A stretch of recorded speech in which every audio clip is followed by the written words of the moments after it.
Good evening, everyone. I'm your host, Jason Miles, and welcome to another episode of This is Revolution Podcast. If you're new to the channel, welcome. Good evening. Glad to have you here. If you like what we're doing, please hit like and subscribe. It's a passive gesture that goes a long way if you're a returning listener. Glad to have you back. And since this is a call-in show, generally, I'm joined by the faceless voice of reason, MT. Please welcome. Hello, hello.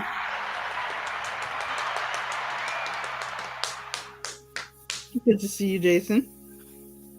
This is the first time you've been on in like 2 weeks? Or were you on last week? I was on last week. No, you weren't. No, I did the Negro Roundup show. Oh. You did do that. And now we have this. You having an unnatural allegiance to losers is not like you. It's not like you. You hear the pain in his voice?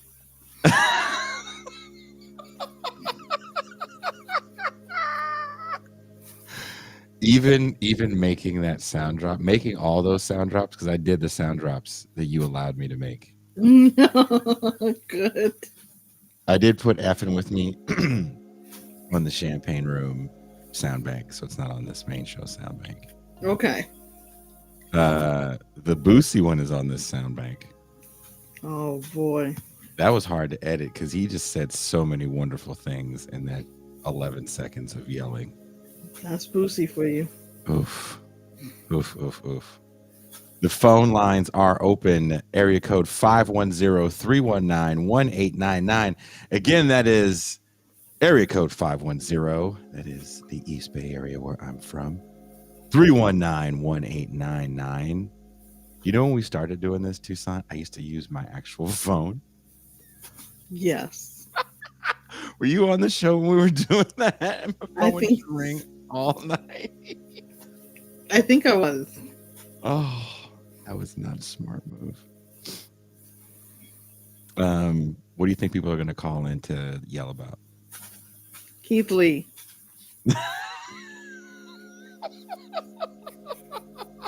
Word up, Jason. I can't stand him. I would love it if like hella Bay Area people called in to be like, right on, brother. You got the right idea. You got the young man. Young blood. We need more brothers like you for the cause.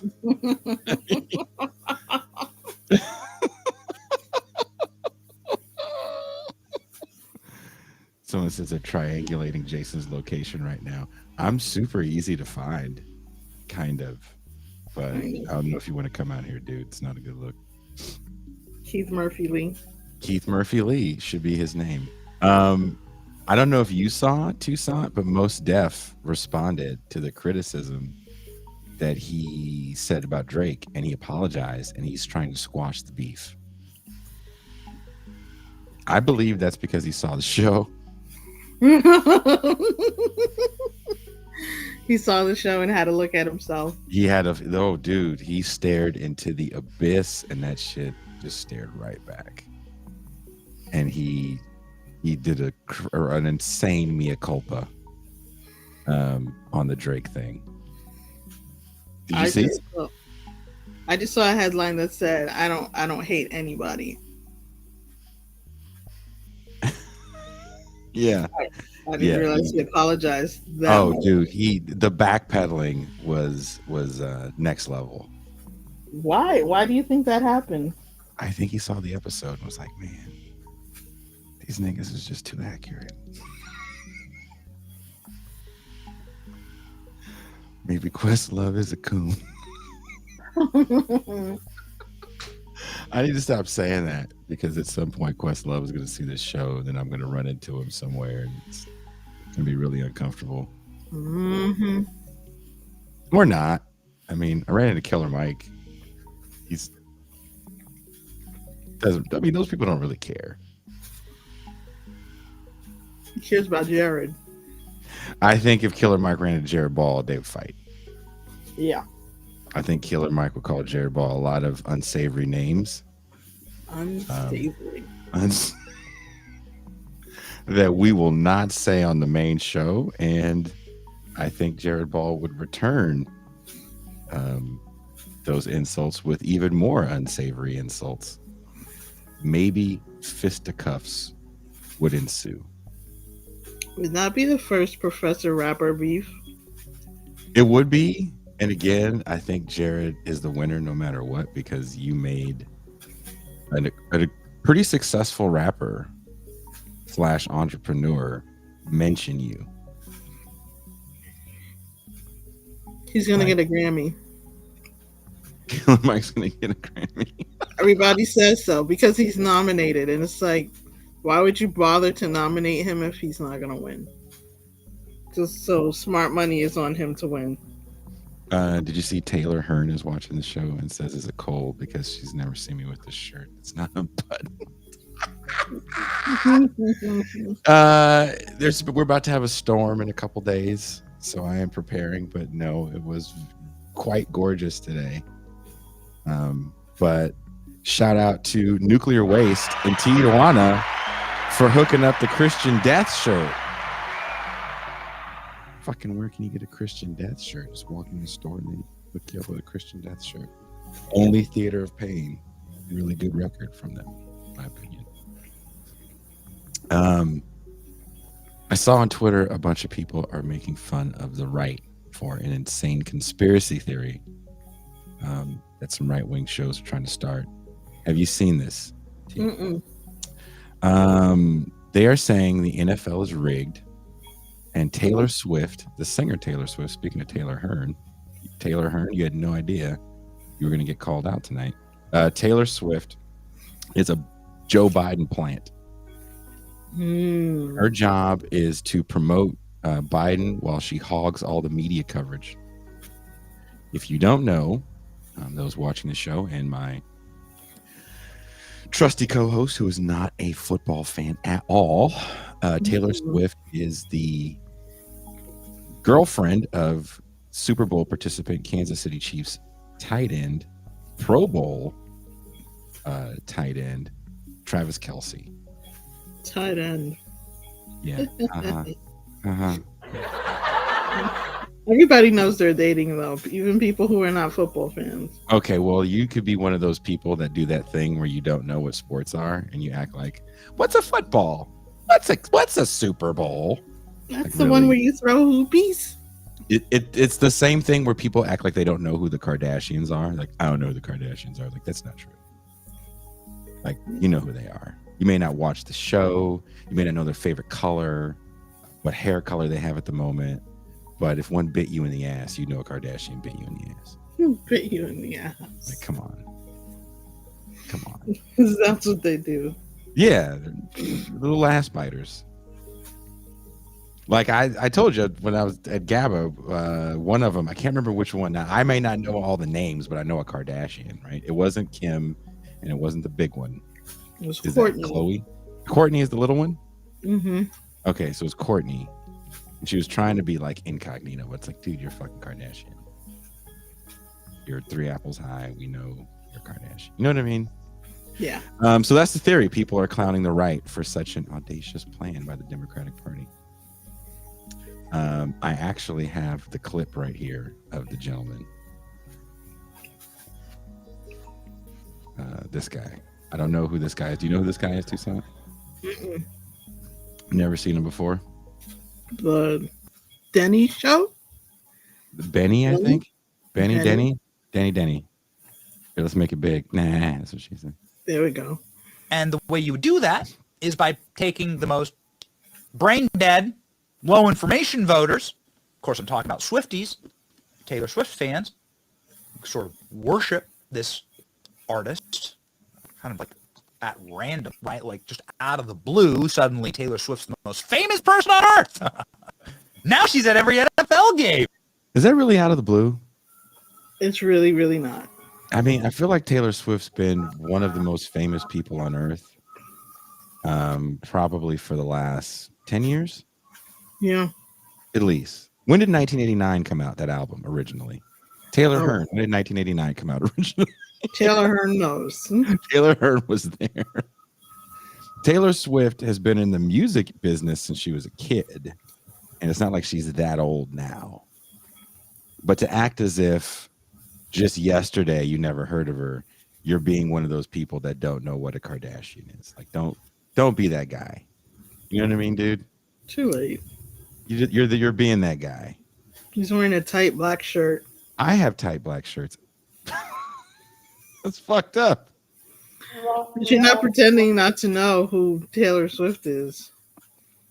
No, I don't know her songs, but I know the Shake It Off, Shake It Off. I know that. If that came on, I'd be like, that's Taylor Swift.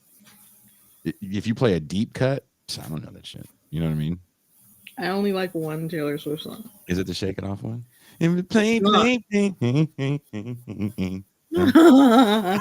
It's so catchy.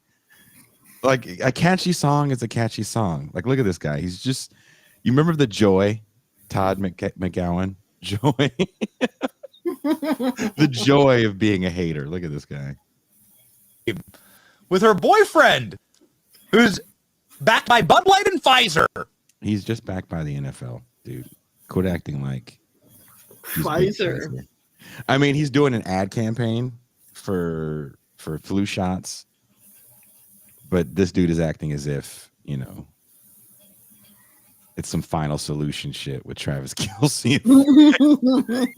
Like, let it go, dude. It's not that serious.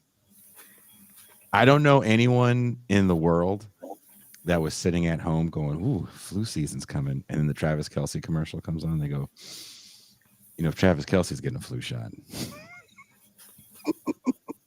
Be in my best interest. it'd be in my best interest to also get a flu shot.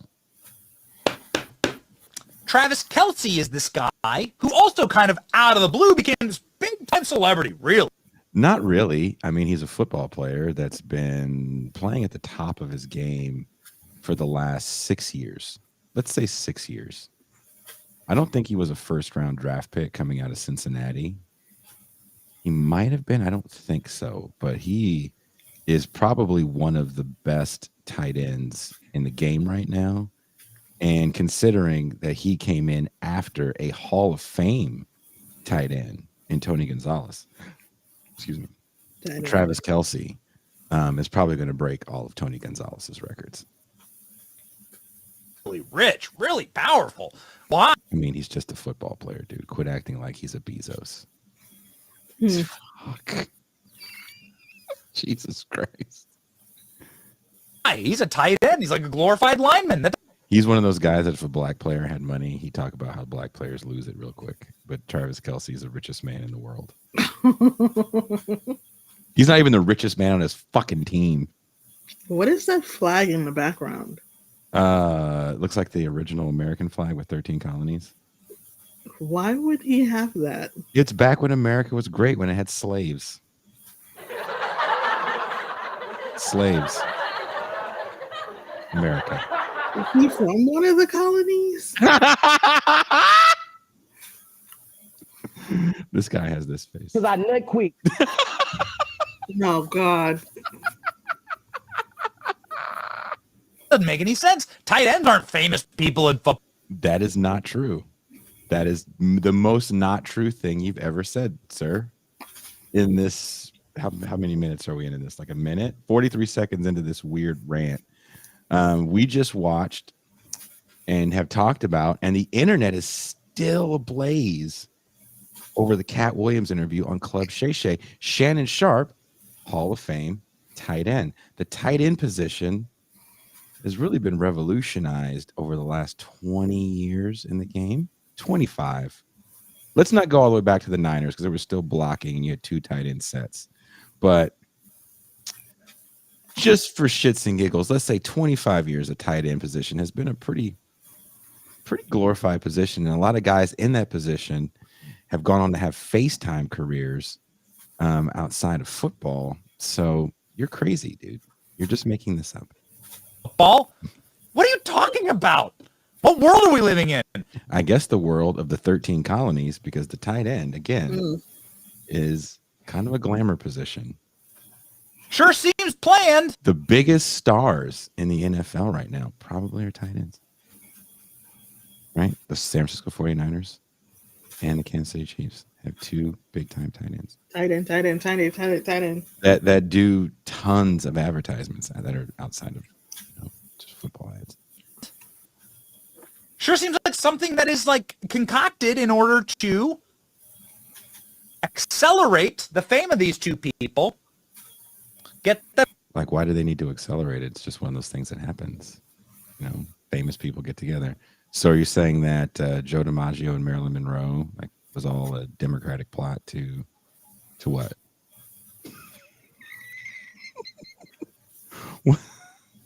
To integrate schools? Mm. They get this Dago and Marilyn Monroe. Gee. That Joe DiMaggio, what is he, an outfielder?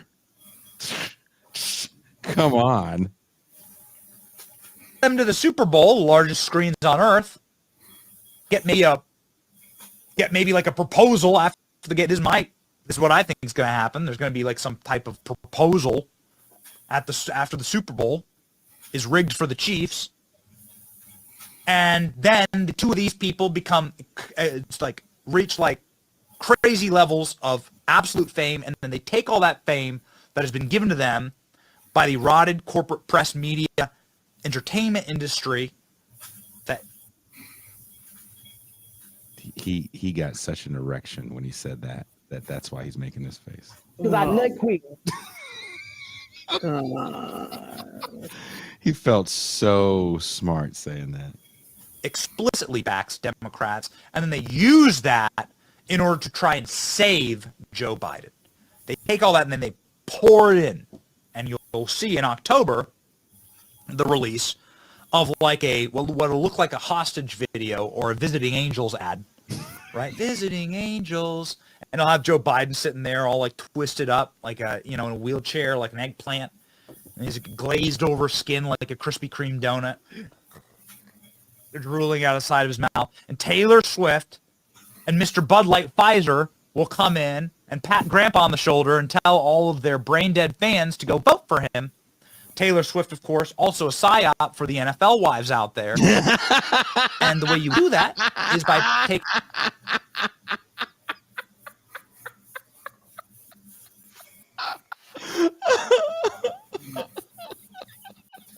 I'm sorry. Did you say Taylor Swift was a psyop for NFL wives? Fuck has she done for NFL wives? What has she done for the NFL? She's not an NFL wife. No. She's some woman dating a football player. It's happened before. It will happen again. Simone Biles is dating a football player. She's married. Is she married to him? Yeah. Look at that black excellence. Black excellence. This Marble Hill. I am going to cut a clip of you shitting on Mark Lamont Hill as well. Don't worry. Me? Since that's what you love to do. But this is all kayfabe. It's a slow week in the press world. And this is all made up bullshit. This happens in sports media a lot. And, I guess this, also, I shouldn't say I guess. Of course, this happens in right-wing media. Don't get it twisted. Immigration is still the right-wing issue they are pounding. And to some degree, they're winning. Recently, the University of California school system had proposed a plan to let undocumented students work on campus without work authorization. The law students at UCLA thought they found a breakthrough in the 1986 Immigration Act that only applied to the federal government and not the states. The bill makes it illegal to hire undocumented workers, the 1986 Immigration Act. You can face fines, and for a school system like UC's, if they are in violation of the law, they could lose certain government contracts. Now, this plan was proposed in 2022, and 4 days ago, The UC regents voted to suspend consideration of this program and instead offered a program that would offer, or they're working on, they haven't even offered this fully yet, offer tuition in exchange for volunteer work. DACA was extremely limited in who could and couldn't qualify for it. And we're already talking about college-educated kids entering a workforce with no power at all, a captured labor market of college graduates, from an LA Times article in 2022. Jeffrey Unmanya Munoz, a third-year UCLA student, can describe how life would dramatically change for him if he was able to legally work. He is eligible for DACA, but has not been able to acquire the status because then President Trump rescinded the program as he was about to apply. He filed an application in January 2021 under the new Biden administration, but a court order has frozen all petitions. He said he has lived precariously and raised $3,000 on GoFundMe last summer to cover a shortfall of housing and tuition. He has lived on donated grocery cards, loans, and visits to campus food pantries. And he was denied a seat on the UCLA Undergraduate Student Council because the campus said it could not compensate him for the paid position. I've had to fight for existence each and every day, said Munoz, who was brought to the United States from El Salvador at the age of 2.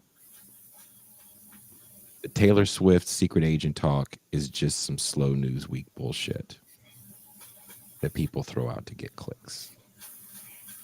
It does kind of frustrate me that people even talk about that bullshit because it's ridiculous. Agreed. Considering what the Republicans are doing with sanctuary cities, mainly Illinois. Chicago. Yeah. But the state of Illinois, the activists in that state fought very hard to make Chicago probably the foremost sanctuary city. And that's saying a lot. That's saying a lot. I come from California. Anymore. Say again? Not the second city anymore. No. Not in that. Eat a dick, New York. Mm-hmm.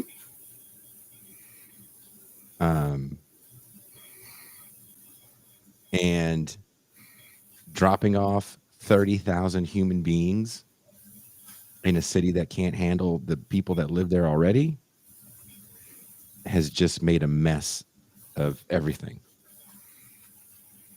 The mayor's in turmoil. You have black population that's pissed off. You have a Hispanic population that's not thrilled as well.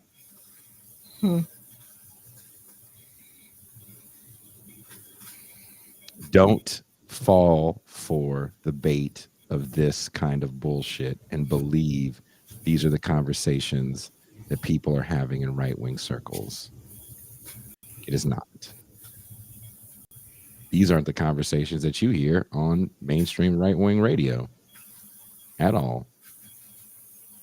You hear about the failure of democratically run institutions, democratically run cities. You hear about the failure at the border. You definitely don't hear about Taylor Swift.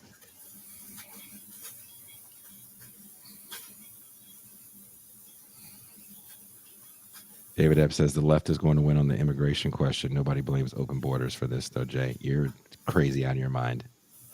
People Maybe think because open you live borders in the are middle of real. the fucking country, but I've been in California my entire life. You are high out of your mind if you think people don't get mad about the border and blame open borders. High out of your mind. Say what you want about the middle of the country. I don't live in the middle of the country. I've been there quite a bit. Please don't tell me what people say in Arizona, New Mexico, California, and Texas. We have a super chat for you to read. Okay. I'm a disabled veteran, so I get VA money. Now you can say your show is government funded, Jason. Have a taco and a Coke on Uncle Sam. Fuck yeah.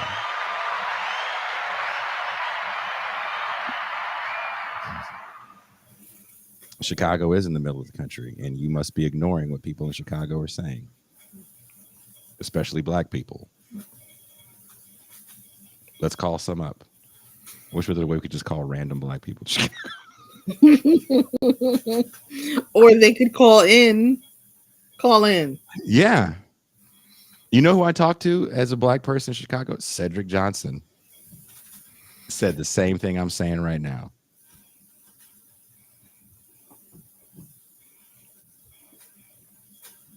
Hate to break it to you. If that's what you thought wasn't a thing, if you think this is culture war bullshit, then tell me what's real. I'd love to know what is real.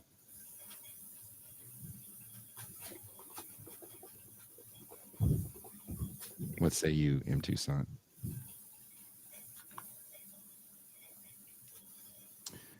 David asked, see, David, you're never going to call, and that's why you piss me off. I got to read the thing out of the side of my eye, and this chat is moving fast. You don't really piss me off. No, of course it's not about open borders. I know that. But, you know, you live in the world. I mean, people don't know how the border works. The open border is the one that comes to where I live. You don't get checked when you come into Mexico. You can come in here with guns, sex slaves, 4 monkeys, and an 8-ball of Coke. No one is stopping you. Coming out of this country, oh yeah, you're going to get, going into the States, you're getting molested on your way out. Coming in here, no, not at all. The open border is here.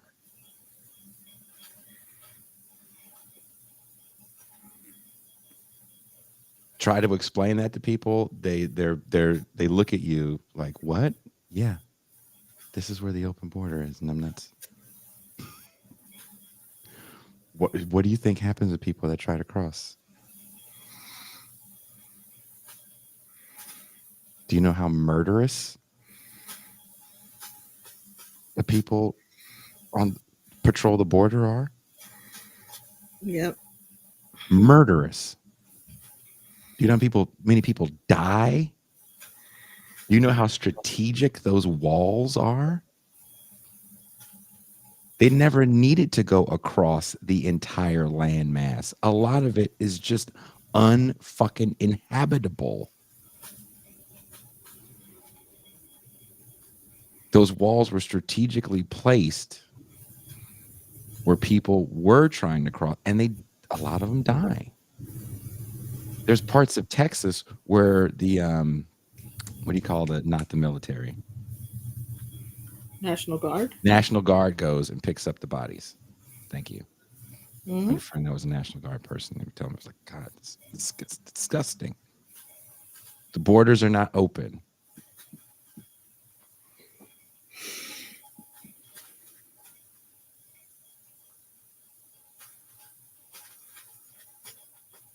But people don't understand immigration law or immigration.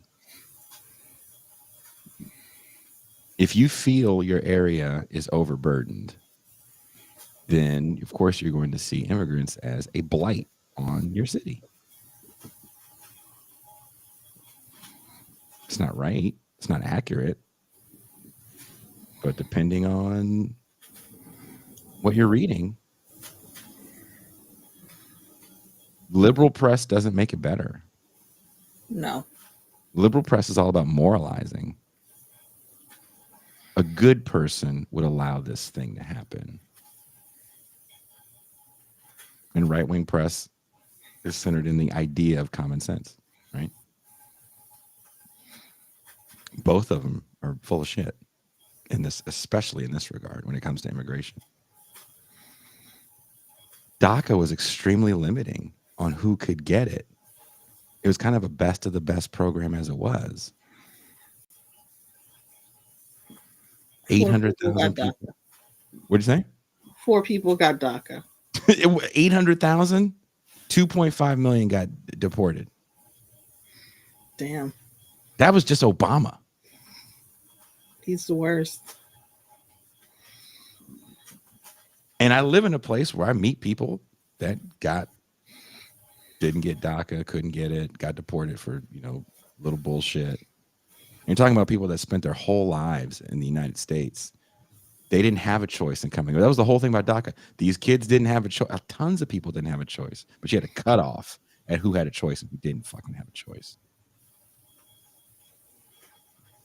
And the requirements to qualify. And it's also scary to try to apply for stuff like that. True. We have a phone call. I hope it's David Epps to call and yell at me.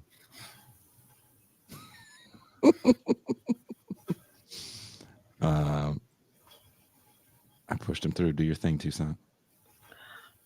Calling from a 216 area code. What's your name? Where are you calling from?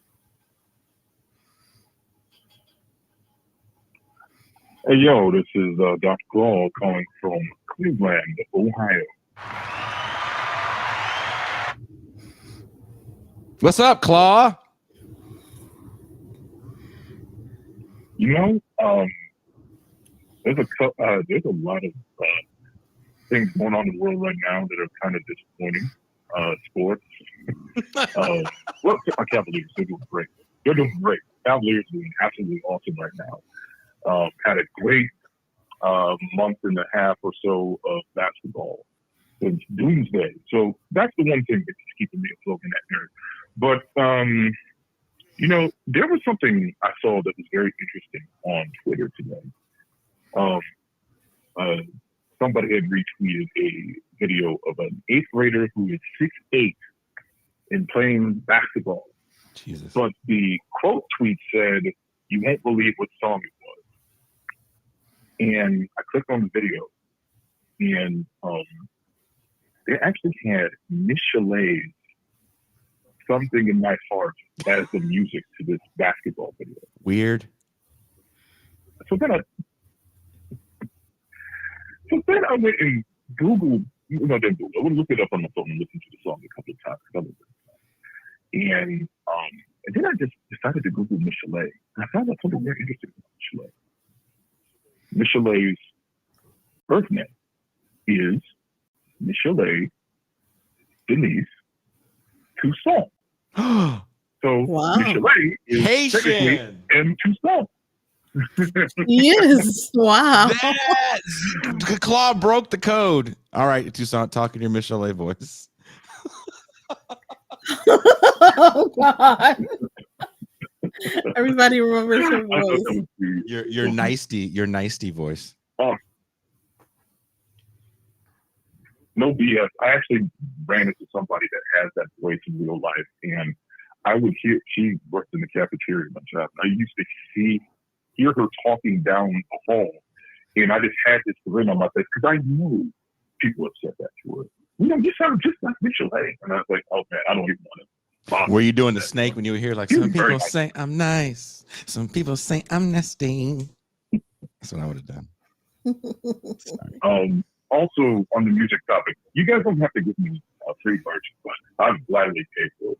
But I do want to talk about why I know that Ambrosia song you played in the Champagne Room not too long ago.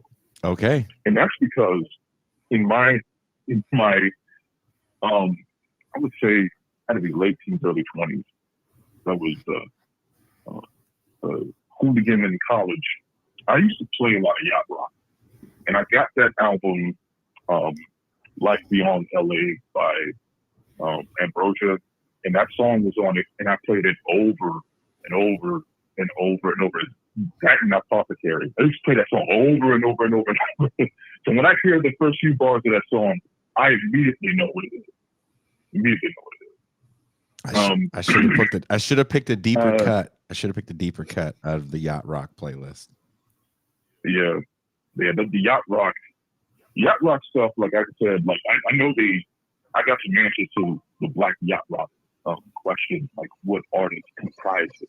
I think that late 70s EWF is a good answer because of David Foster producing a lot of that music, and things like that. But there's some artists that definitely fit the bill in that regard. Usually when I talk about that era of R&B music, I say that the R&B stands for racquetball and backgammon, and I have a certain affinity for that era of music. What else was I gonna say, man? I love, as you know, I love yacht rock, and there's something about that music that sometimes I put that playlist on to start my day, and it's just start your day off right. Yeah, seriously. I mean, there's something that is find so very interesting about how and what kind of things society might have caused that shift. Because you talk about the changes in rock music in the 80s going into the 90s. And one of the things that stood out when I first started listening to this podcast, one of the things that grabbed my ear the first time I heard it, you had said a comment about the fake label grunge, and where that came from and why they were saying it, and like the themes behind the music and stuff. And it makes me wonder what was going on in the 70s that you started to see this kind of development in music.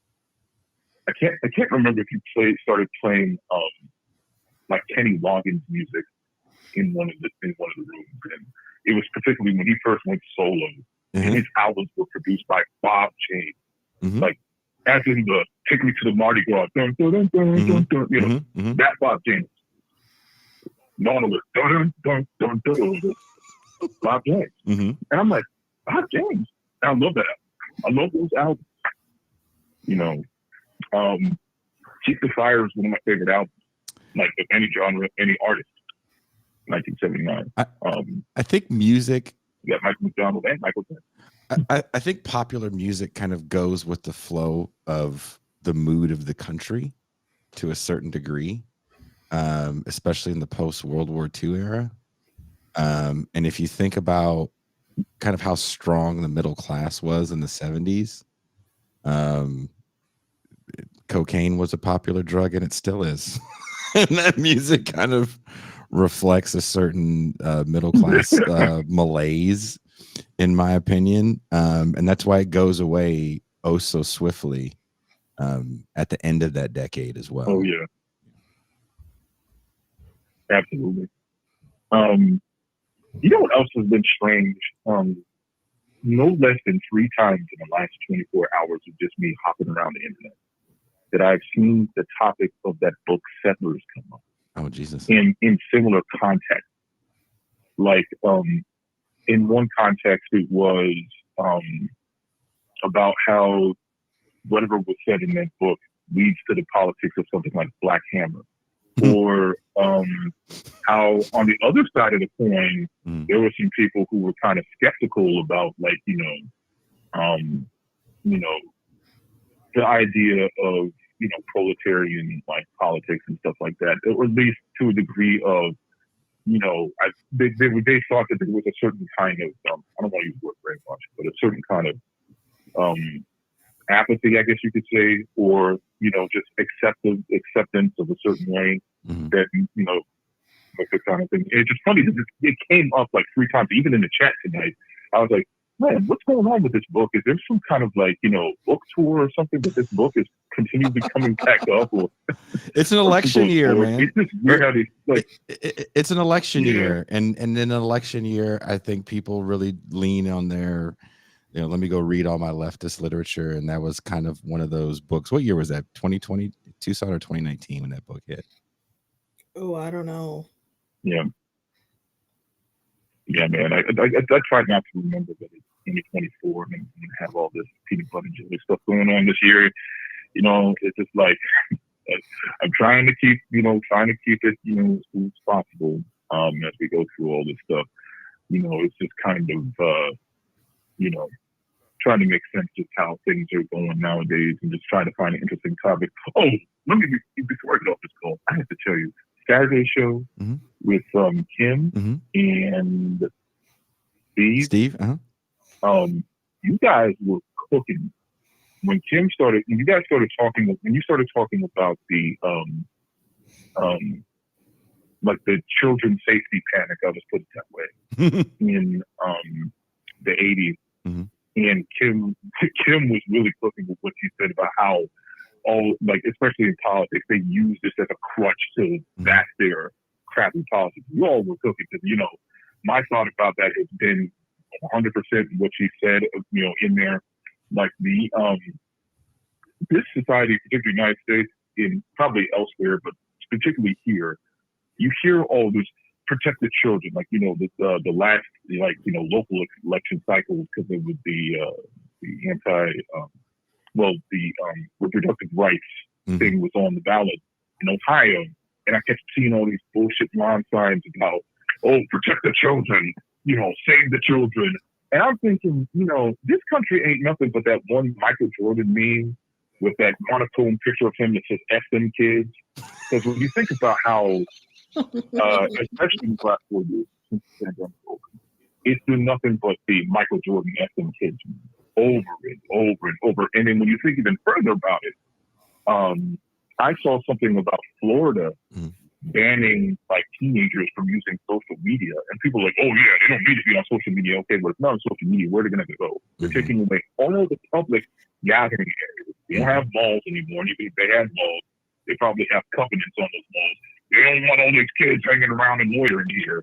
You know, parks, those things are closing. I don't think they go to libraries. You know, it's just like any place where kids would gather and do stuff, they're taking away. And you're taking away a place for them to socialize otherwise, which, you know, may not be the best way, but still taking it away when there's no other options for kids to do stuff. That is the most Michael Jordan effing kid thing that you can do. And that was just something that when you guys said that little segment of that show, there was a lot of great things said in that Saturday episode, but that section calling out the hypocrisy of the protect the children BS. And don't get me wrong, it's not just the right wingers who are obsessed with like secret, you know, cabals of pedophiles being around. It's the liberals too, dog. And they pick me off the most doing that stuff. And yeah, that was straight up. That was some gourmet cooking going on right there. I love that. So I just wanted to give you a shout out about that episode, because that was brilliant. You should clip that part because that was great. Well, that was great. I was going to. That's all I gotta say, man. Well, thank you very much, Dr. Claw. Love you, brother, and have a very good night. Thank you, Yeah. Once again, the superstar calls from Dr. Claw, and I just want to say, as I look out of the corner of my eye, I just want you guys to know David Epps is someone I call a friend. He's a good dude. So is he in the room with you? Is that wink once for? Because you're pointing like he's right there. He's right there, and he's like, say no problem, nigga. He wouldn't say that because he's a white guy. And he's not one of those white guys that would feel comfortable just throwing it out there. I see. We have some more calls. That was a good show. You weren't there for that show. And one of the guests, his camera wasn't working, and hilarious, right? Because, you know, a lot of he was at the Amherst campus where those kids and teachers got arrested. And he was part of that organizing, helping those kids organize. So, you know, look at Steve over there hating. Jason never let me talk that long. You fucked up, Steve. Call in tonight, Steve. We'll let you talk. Yeah, call in. Steve helped make this happen. So. But look, we love our call-in shows. We never know what to expect. We never know what we're going to say is going to set people off. True. And I guess we didn't say anything to set people off. So maybe that's a good thing. Maybe that's a sad thing. Maybe people are just so indifferent. Maybe I should open it. I should open up the phone lines tomorrow night, because tomorrow night, Amber Lee Frost is coming on, so I'm sure people are going to want to call in and yell all kinds of things. Woohoo. So I'll just have to see it out of the corner of my eye. You landed a whale. A controversy whale? Controversy whale. Right now, the controversy whale is Norm Finkelstein. That's true. He is still one of our most viewed shows. And I'm just like, I don't, and not that I have anything against him, of course, but I'm just like, I don't get how this man all of a sudden has blown up to this level. Yeah. He's like grandpa. People like that. What's grandpa gonna say next? Our opinionated grandpa.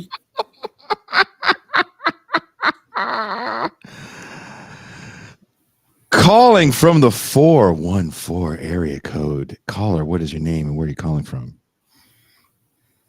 Hey, Dave, from Milwaukee. How y'all doing? Oh, shit. Watch out. Dave Watch is in the room. You gotta get the It's Dave in the soundboard there. It's Dave.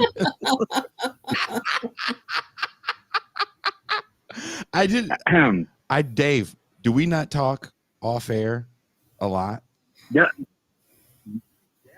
No, man, you're a great guy. The whole crew is. So no, for sure, definitely a friend of the show. So Dave is a friend of the show. Sure. You can disagree with a friend of the show, and Dave's a dude, and we're going to talk like dudes. So we're going to be probably a little mildly aggressive. It's okay. It's okay. I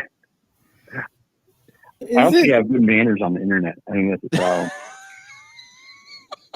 I'm like, I just started getting on this stuff at the same time as like the boomers. So like it was like 2014 or something when I first showed up on Facebook. Mm-hmm. And I feel like I'm always shouting at people whenever I'm talking on here. It's just where you're from, dude. Part of the problem. Hey, it's just where you're from. It's okay. Yeah, I think that might be it too. That's all it is. Yeah, I got to get that California cool. But, it's true though, because like I know a lot of people from Northern California and they're all cool. Especially Bakersfield though, that's central, but always like Bakersfield dudes. So, dude, look, I've been to your hoods, and y'all can get hyphy, as they say in the Bay. So I'm already knowing. So, wait, you gotta translate for me. You guys can get a little overly excited to the point where it's like, do we have a problem? Oh here? yeah. Febrile is the word. Mm-hmm. Febrile. Okay. Yeah. Yeah, like fevered. Yeah. Mm-hmm. Yeah. Very high blood pressure around here. Mm-hmm. Mm-hmm. So, Mm-hmm. so anyway, I mean, yeah. You don't have that beautiful ocean. Which has a lot of humidity and close to the low what is it called? Close to sea level. So, but, I think we get like that in New Orleans too. Cool as fuck. People in New Orleans, they're a violent place, but for the most part, it's the coolest, most violent motherfuckers you ever be around.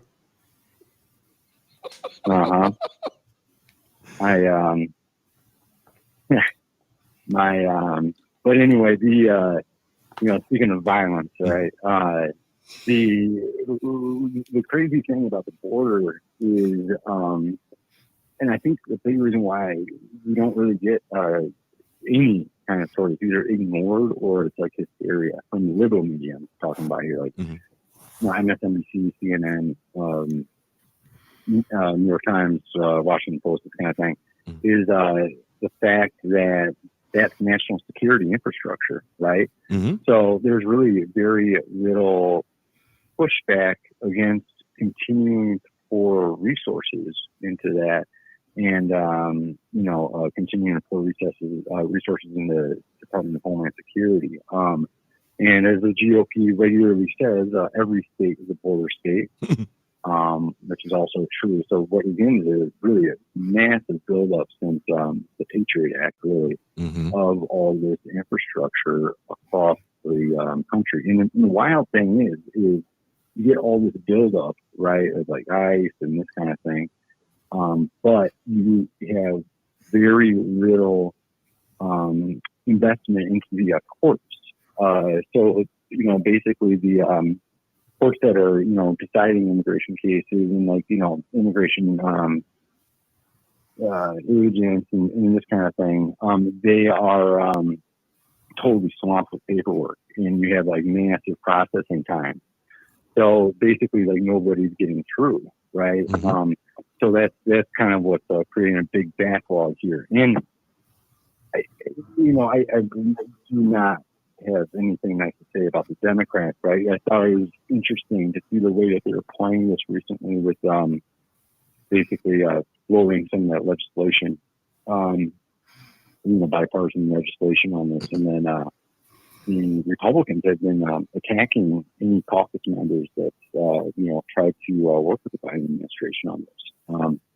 And the story is that they are attacking them because they want this to be an issue, right? Yeah. So that kind of thing just does not really play that well. I'm just telling you, it just doesn't. I mean, people have a lot of hysteria about the border, right? It's basically because they don't have the facts on it, and in the immigration system here.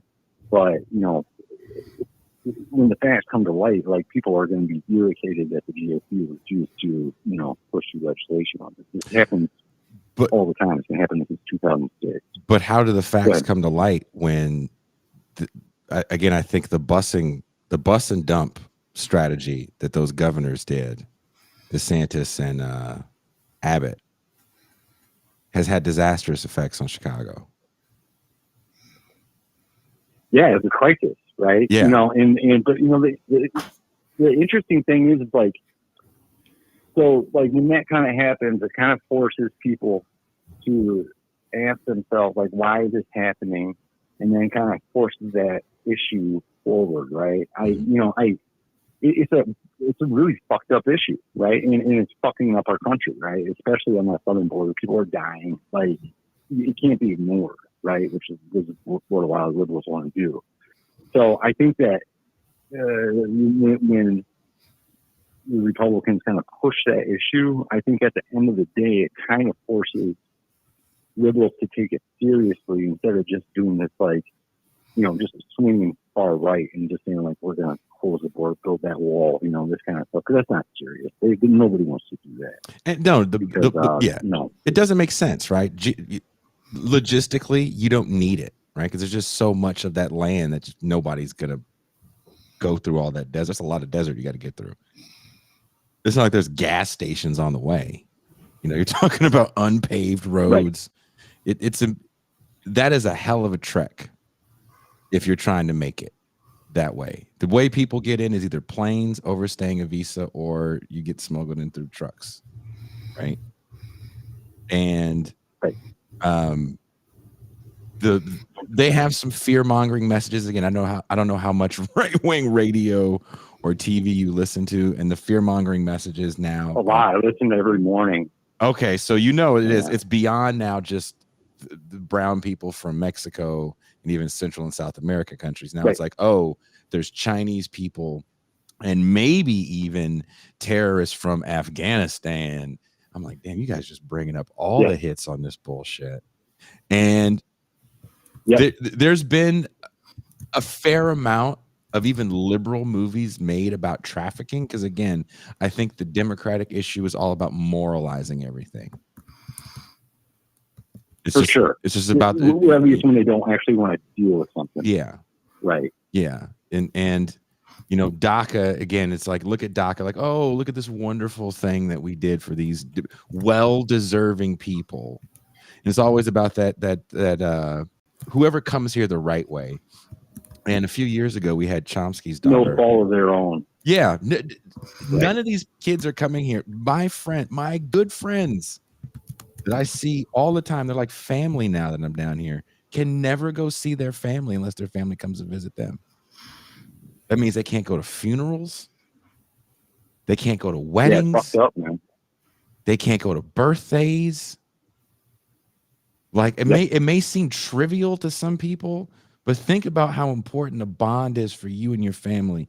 And that shit got cut off because your parents wanted you to have a better life. And for whatever reason, you got to kick rocks. Yep. You know, for those, yeah, I mean, that's the main issue. I mean, is that cutting off from the family at home. And I think that, you know, in a lot of ways, this is kind of purposeful, right? Because, I mean, you have people that they can cut off like that. They do not want them going back and forth. And, you know, they just, all they want going across that border are those remittances, like Western Union, that kind of thing. You know what I mean? They just want that money coming down. They do not want people crossing that border. But you know, those dollars, man, I'm going to tell you that is real. It has real weight in those areas that people are going down to. I mean, it's really like having an economic warfare strategy to push that many dollars into an area. So, and they're doing this with all these. We just had, for instance, right?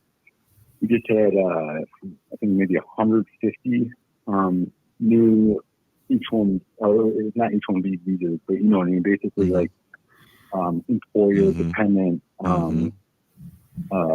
you know, employer dependent visas, right? For some education workers. And, you know, they've been very poorly treated. It's, you know, not good for them. But, you know, I'm going to tell you that, like, those people may be a little bit scared off of, like, you know, organizing, but, like, they are responsive, a lot of them. And it's not like a situation where they can, like, be totally useless gas. You know what I mean? This is a much different kind of situation than, like, the Braceros, that approach, but I think that's what the GOP would like to go back to. So basically, we have a fully employer-dependent border policy that's like run by the DHS. You know what I mean? Yeah. So they would like to have that kind of like reserve army of labor, you know, that kind of situation. And that's like what they're pushing on when they say, like, you know, build that wall, close the border, blah blah blah blah. That's what they want, and that would cause a lot of havoc. You know what I mean? So it's like. I just don't really see this as something that they're going to be able to have a winning issue on, like, you know, long term here. So I don't really see why people would want to kind of like cave on the principles on this stuff. You know what I mean? But is the Democratic Party caving, though? I feel like they are caving. Well, that's the interesting thing. I think that they were, and then the GOP doesn't want to go along with it because they have to do, you know, minimal compromises, like, you know, expanding the immigration courts, and they rejected it. And you know, so it's an interesting. I think that it's like honestly like one of those real contradictions that you see in you know, unstable countries. You know what I mean? I don't think it's something that's going to be taken care of one way or the other. So I just, you know, I just don't. The Democrats are always going to, I don't know, they're not trustworthy on these kinds of things. And, you know, if they were to take power, totally, they would start doing the whole build that wall thing too, because, you know, they're, you know, serving the same forces, you know, employers and regional businesses and this kind of stuff. So, it's really important for people to not look at these, like, to understand that, like, something like employer dependent visas, that's not immigration. That's like, you know what I mean? It's like, it's not something that should be like welcomed or like, it's not cultural diversity. That's just, you know.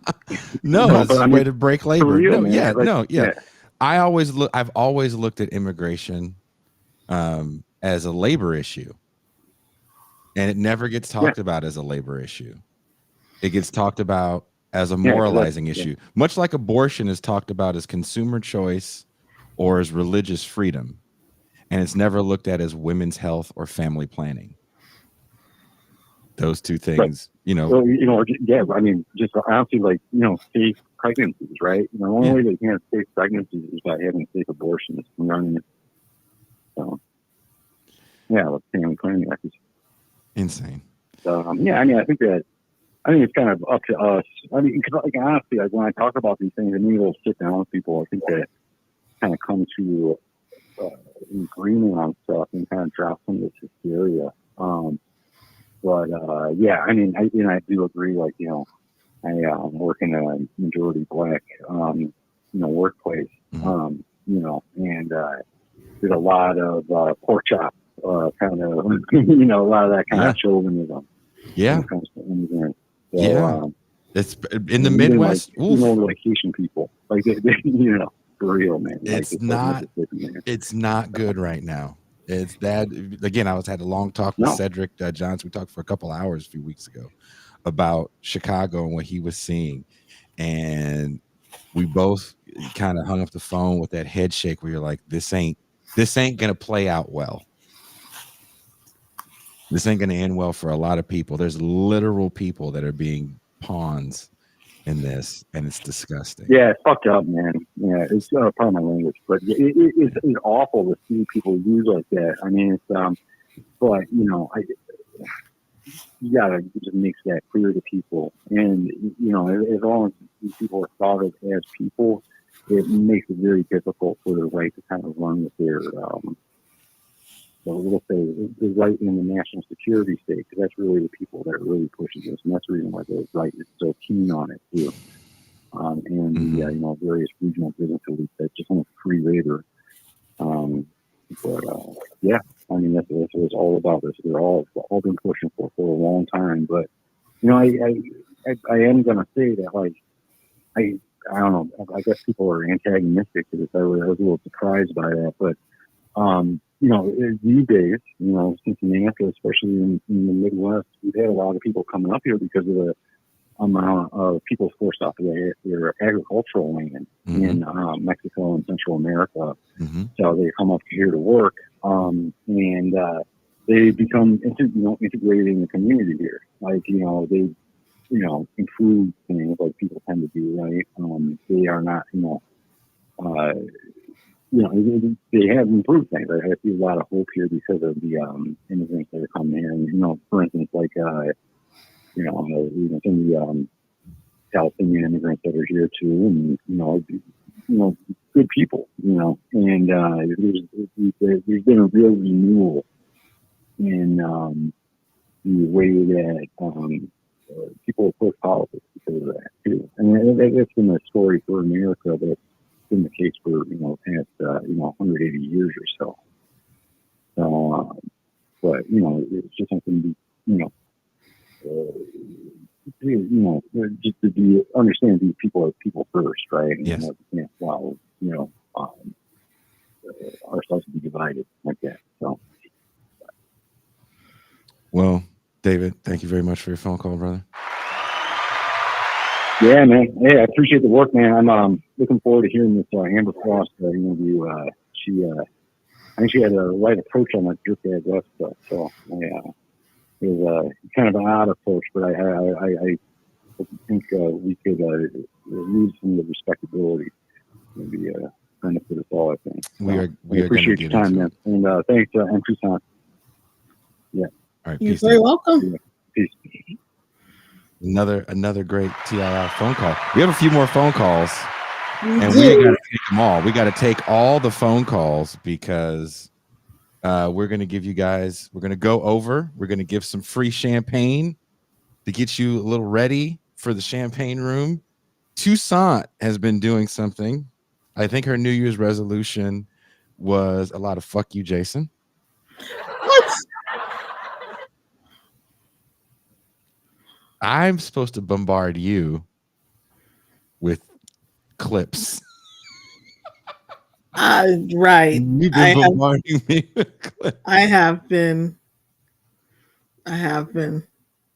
So, staying true to your New Year's resolution, you're bombarding me with clips. I'm fine with that. I am totally fine with that. Just take a day and just watch them. I'm like you now. I want to see it with everybody else. Okay. And my anxiety is so out of control. I told you about the dream I had the other night. You did. Thank you for analyzing that. M Toussaint, dream analyst. Dream analyst. I won't get into it on the main show, but thank you very much for bringing clarity to my life. If you were here right now, I'd hug you. Someone wants to know what you look like, and I was going to describe you in my opinion. It's Devotion Orange who sent a super chat.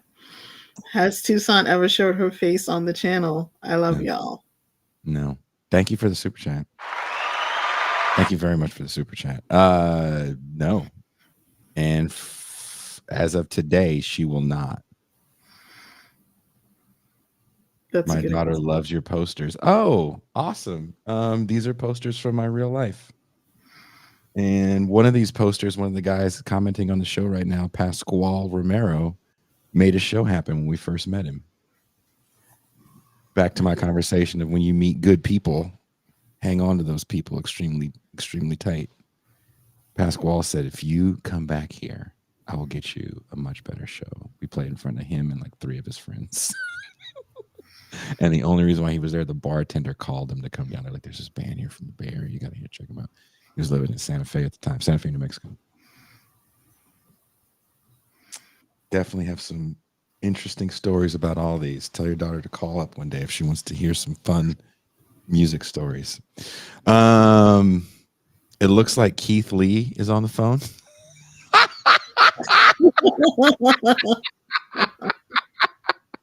Keith Lee wants to battle. We have to see what this is about. Keith Lee, what's going on? Hey man, I heard you was talking about my name, running my name through the dirt.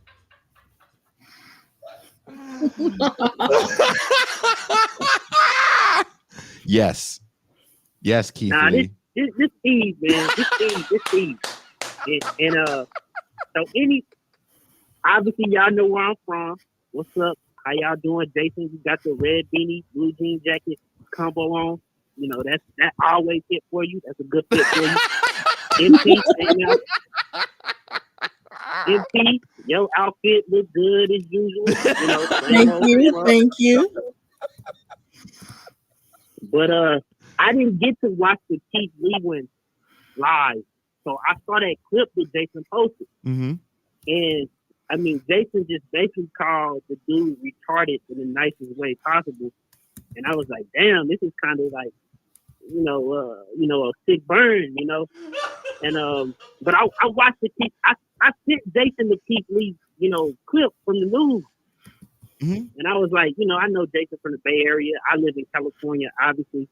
But it was strange how somebody goes to Houston, Atlanta, and don't come away with those same critiques. Because, I mean, you go to Atlanta, I mean, downtown Atlanta is just niggas on the corner, 40, 50 of them. You know what I'm saying? Yes! But he don't have that. He don't have that same. He didn't make that same connection when he was in these other places. And I do think it's because on YouTube or TikTok, the kind of like Bay Area, California bashing, it's kind of like a thing. Like it gets you more clicks or more boosted in the algorithms to see that, San Francisco is a hellscape with shit in the streets. Yeah. That get a lot of clicks. Yeah. And I think he probably fell into the, probably not intentionally, but like that stuff come up, and then he just kind of makes some of the same, critiques that you hear over and over and over again about, California, and it's just such a shallow critique because like the real issue is like it's this, corporate dystopia, especially in the Bay Area, and it's just like, nobody ever go that far when, they always stop at the point of where the problem is the corporation. And so when you really press people, even like when you really pressing like right wingers on the issues of California, they stop at the point of saying, well, the real issue with California is that California gave a boatload of tax breaks to create a tech haven in the country. Yep. And then that money got to be made up somewhere else whether it's through the reduction of services, the raising of taxes, or whatever it may be. But everybody always stops short of like getting to that point of saying the corporation and the incentives that we give it is the real problem. They always make it as like the problem with the corporation is they did DEI and hired a black kid. That's not really a problem. Mm-hmm. You know, and especially like I don't know if people been, I know he was in the news, but it's weird how, especially right wingers, they're able to manipulate themselves into being pro-corporate, but at the same time, they frame it as it's there for the working person, and it's great strategy because it works. I mean, I was watching Vivek on a podcast the other day, and they asked him, was Jamie Dimon a part of the, they talking about the PMC, the managerial class. They asked him, is Jamie Dimon a part of the managerial class? And he couldn't even go far enough to say that Jamie Dimon, the most successful banking CEO in probably the last 30 years of the United States history, by their standards, he couldn't even go far enough to say that this guy's a problem or a part of the issue, but he could talk about how I was a problem or whatever the case may be. And that's why I always find these critiques of California shallow, because it's always about, well, they wokey, whatever. No, the problem with California is it's the epitome of when the corporations have taken over, state power, state apparatuses, they control zoning laws, they got their own zoning laws, so forth, so on. And then when they do try to do something in California, I don't know if people have been paying attention. I mean, they implemented a wealth tax, and these people leaving. They implemented a mansion tax. These folks are leaving. It used to just be a solely middle class, working class phenomenon where you see a lot of the people who was leaving California were moving to Texas. But now people who making above 5 million, 10 million, 20 million, they leaving as well. And it's just like, but that's what happens when you give away, when the whole incentive to start Silicon Valley was basically a free giveaway. And then they're able to frame the issue of leaving California to go to Texas and make that about being down for the regular man, when really they just moving to Texas because labor law is shit. And Elon Musk, you can call people niggas in his factory in Texas. You can't call folks niggas in his factory in California. That's it. California also passed 56 new housing laws that are going to make building a lot easier for 2024. So we'll see. Right. And I agree with you 100% about Texas, Steve. I agree with you 100% about Texas. And it's specifically about you talking about they I don't know the specific bill, but the state is able to take over zoning laws for local municipalities. So we're talking places specifically like Orange County, who have been hesitant to, build. And now the state has the ability to force these places to build. Yep. And it's just like, sometimes I get we just don't dump on everybody. I get it. I like to shit on everybody too. I'm kind of a troll if y'all haven't noticed that.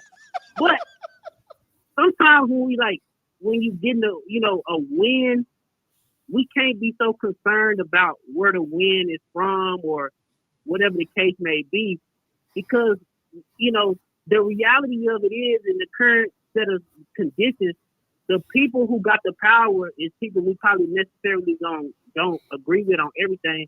But particularly, I'm speaking particularly for California, but these also going to be the same people who, if it wasn't for a couple of Senate votes, that California got universal health care, or California got health care for all, undocumented immigrants can use the health system in California. And it's just like, it's more nuanced than just saying, all of this shit is pointless and don't matter because the shit matter to somebody. Yeah. And I think sometimes when, you know, it come off as just like, you know, dismissive to not think this shit matter to somebody. It might not matter to me because I got healthcare and I got a job. You know, if I was that type of individualistic thinker, but I know that shit matter to some fucking body. You know, and it's just, you know, I try to take, you know, glass half full sometimes. I mean, living know, in California, opposed to you need to have living in California, being able to afford to live in California is very, very difficult, especially now. It's such a weird place because on one hand you do have this real like kind of like, I don't know if you want to call it left or whatever the hell you want to fucking call it, but like you do have this type of ability for, I say, leftist leaning people to have some type of like say so versus like my home state of Texas where it's like, you know, wrap it up, you know, you know, if you're not, you know, like it's just real, and maybe that's just me coming from two different states, and it's just like two totally different states where I could see like, now it's a significant difference. You know, it's a significant difference enough, especially if you a person who not of like me, because in Texas, man, they gonna want you to clock in 35 hours a week if you trying to get any type of assistance or benefit. You know, you can't even buy hot food with food stamps in you know, Texas. That shit seems minute, but that shit matter to somebody. Yeah. You know. But I just called in. I saw the Keith Lee video, and obviously, you know, what I took away from it was it's just it went down a typical, you know, let's bash California, you know, rabbit hole, and it's just like it's useful because you can use California as you know, as this wedge, as this woke place in the cultural war, but at the same time, the stuff that California that they do that is good because we able to frame it, or right wingers or whoever are able to frame wealth tax a certain way, or they able to frame the mansion tax a certain way. It get a lot of people off board because they say, well, we don't want to do what the woke they do. You know, but it's, you know, Republicans have good political strategy, man. You know, that's all I got to say about it. You know, that's, you know. I'm agreeing with you. One day we will meet in San Diego. I mean, Chris Rufo laid this shit out on fucking the internet for everybody to read, and it was like everybody read it except for motherfuckers who want to sniff Marx's ass all fucking day. You know what I'm saying? like, you know, this, you know, I'm just keeping it real. It's like, yeah, we can read that motherfucker from time to time, but that nigga can't predict everything. He's not Nostradamus for you? No, he's not. And it's just like, you know, they laid out the game plan with CRT, DEI. They laid this shit out. You can go read it. How he's going to attach this shit to all types of shit. Where he going to turn folks against taxes, you know, they turn DEI into, and it's so weird. They use DEI to tell corporations or try to get corporations to be even more ruthless. They use ESG they had a tirade against corporations to try to get corporations to be even more ruthless. They said these ESG funds is gonna take oil and gas out of your pension funds. You don't want them, and they turned motherfuckers on that shit. You know, I'm done with my rant. I didn't say what I had to say. You know. Well, Steve, take it easy, and hopefully I run into you at some point when I actually stop in San Diego. I want to thank y'all for giving me as much time as y'all gave Clark. Y'all have a good night. Thank you, Steve.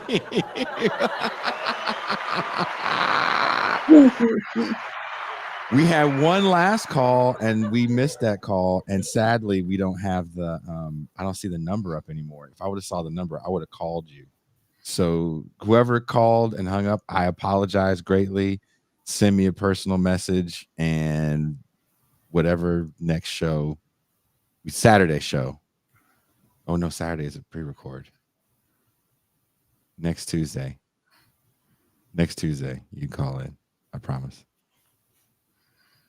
I apologize. So I owe you one.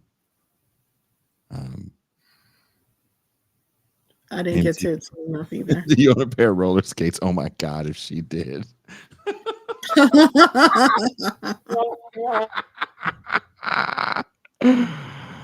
Dude, great calls. Great OGs called in. They took up a lot of time. We went 22 minutes over. You guys got 22 minutes of champagne. If you are listening on Apple, apparently Apple Podcasts now has a transcript function. So if you want to get transcripts of the show, get access to the champagne room when you're listening on Apple, just subscribe to the show. You can get transcripts of the show and you get access to the champagne room. I love shows that have transcripts because sometimes I quote things from shows and it helps in my rating. I should have a new article out where I do talk about immigration, as someone was like, you need to nail your immigration point. I didn't think I said anything about negative about immigration. Yes. I will be talking about immigration and tough on crime laws. It should be out this Friday in Sublation. Same as it ever was. Ooh, Gotta have a music title, Toussaint. Gotta have a music title. that's true. Or It me. is difficult. It's my thing. It's my thing. It is your thing. No, it's good.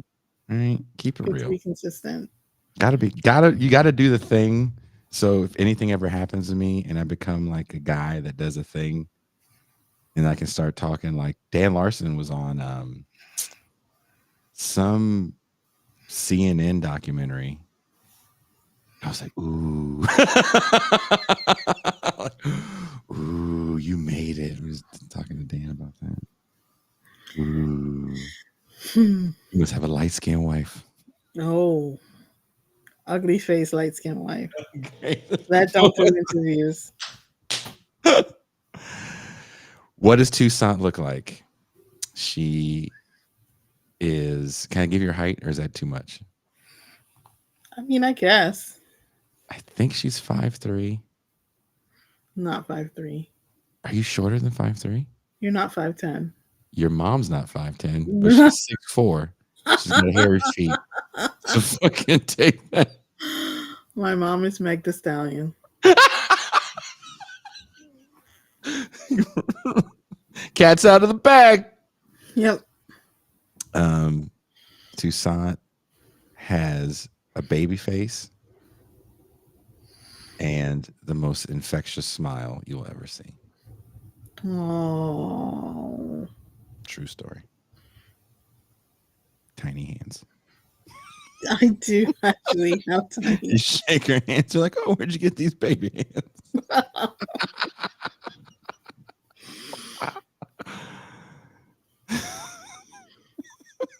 MT is 6'4", but she has Marge Simpson hair. There you go. Nailed it. MT's hair is because she's one of them island Negroes, so she can whip it on you when she want to. I really wish you would have showed your face for that. For what? When you did the hair, and he was just, I'm coming up. Just walking around in Brooklyn, living my life like it's golden, living my life. Crazy. I was not on waving to Italian grocers and shit like that. Oh gosh. That's what you were doing. Living my life. You're so silly. Every time you tell me that you had to go somewhere on the bus, that's all I As soon as you walk out the door, Jill Scott just plays as you sashay down the street. I think about that sometimes. That's not what happens? It's not what happens. Oh my God. Can you pull this super chat on the screen right now? Was she on Facts Alive?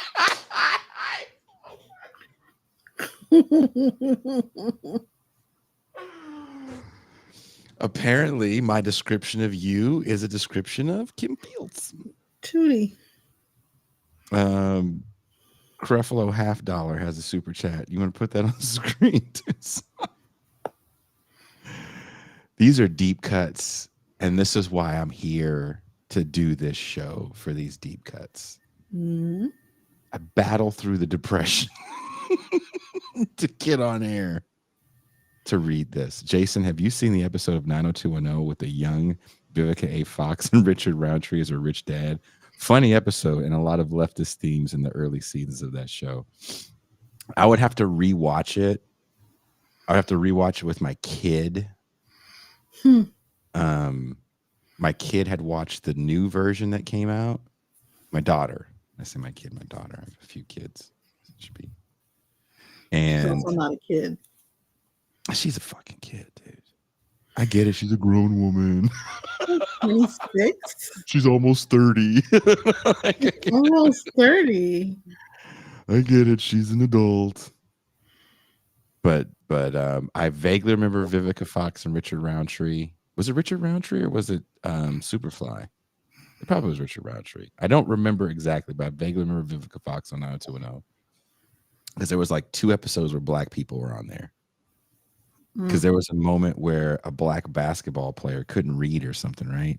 Oh, God. There's always a nigga that couldn't read in the 90s. But he's got to get out of the hood.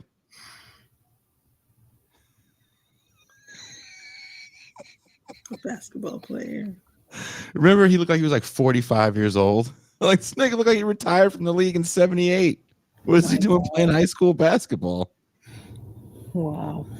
Someone says Jason has more kids than Nick Cannon. That's fucked up. I don't. Ooh. That's fucked up. They get on Nick Cannon all the time about that. On Why do all I the have so many shows. kids?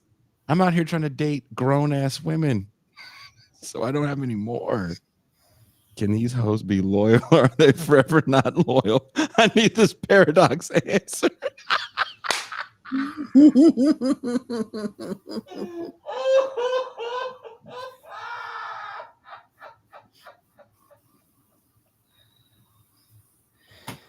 Are you still there, Toussaint? I'm still here. How do you feel, before we go, how do you feel about the loyalty of hoes question? The loyalty of hoes. From my understanding, my studies, masculine and feminine, hoes are not supposed to be loyal. Hoes can offer you love and hodom, but not loyalty. You get that from dudes. So what you really want is a dude. There's so much 90s going on. In a 90s kind of world, M2 Son's glad she's got her girl.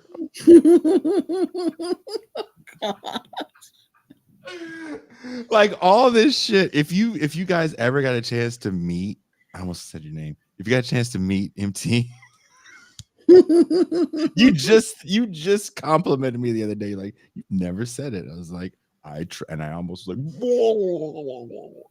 Yep. You could feel it. You was like, this nigga's about to. It's close. It's close. Yeah, that shit like this. Like, oh, okay.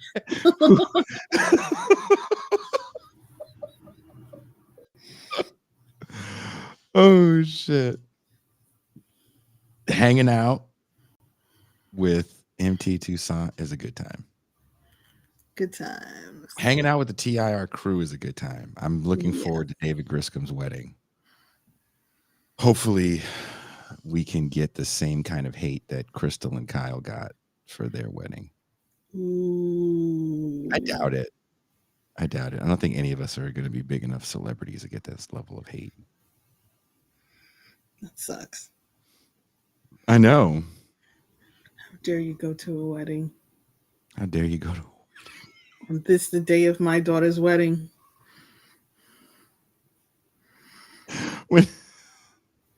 When that shit happened and Ben was in my kitchen, we just couldn't stop laughing So stupid.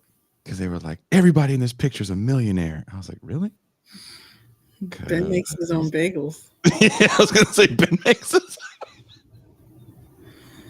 It's a very important fun fact.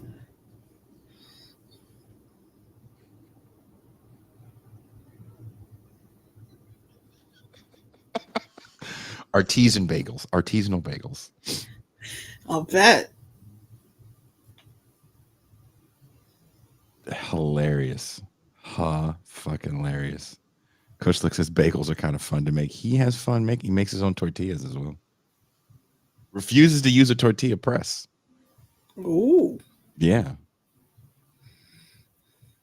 He's gonna keep it all the way real. Bagels, and he will be hosting the show with me. He'll be co-hosting. We'll be cross streaming tomorrow with Amber.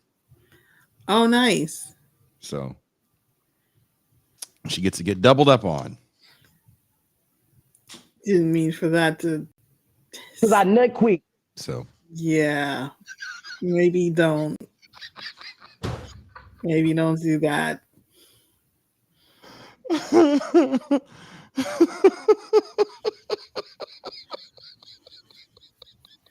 Unreal. I could, dude, cutting that clip. I had to, it was playing over and I'm trying to get it right. And the whole thing he says is worse. I think what he says after that is worse. Yeah. But we're trying to keep it at a minimum. I think if we keep our curse words, I don't know what the secret is. Let's end the show. That's probably the secret. Thank you guys.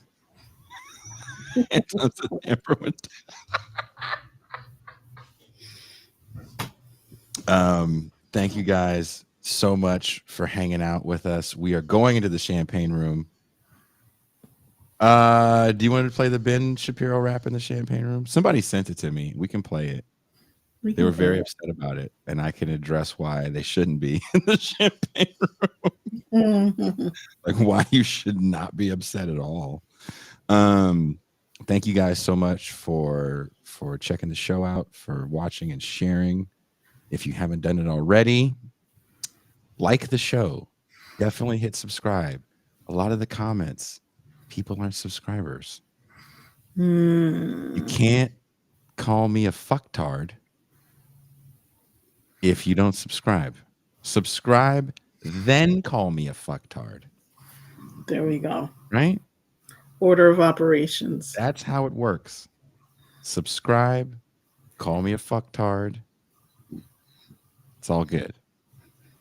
I'll like your comment.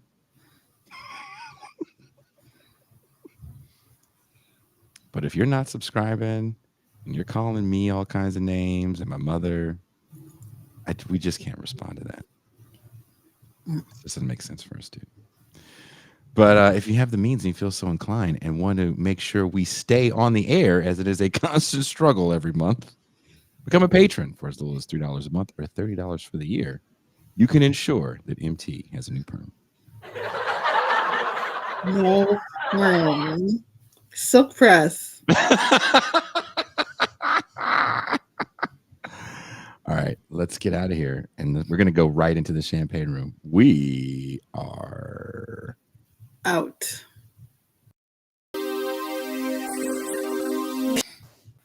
Wrong music.